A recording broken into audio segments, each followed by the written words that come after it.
आज हम सीखेंगे ग्रैटिट्यूड एहसानमंदी। थैंक्स अ लॉट, बहुत बहुत शुक्रिया। थैंक्स फॉर योर एडवाइस, आपकी सलाह के लिए शुक्रिया।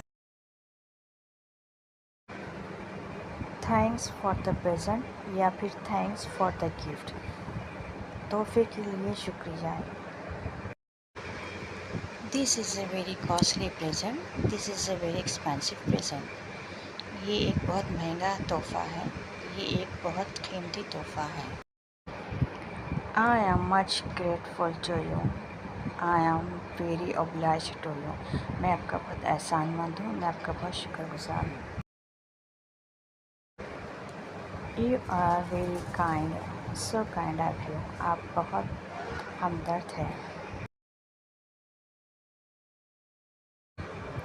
Not at all, it's my pleasure, अरे नहीं, मुझे तो खुशी हुई।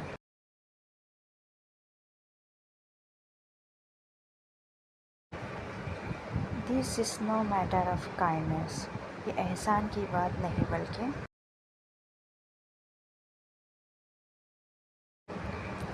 It will rather please me, इससे मुझे मसरत हासिल होगी।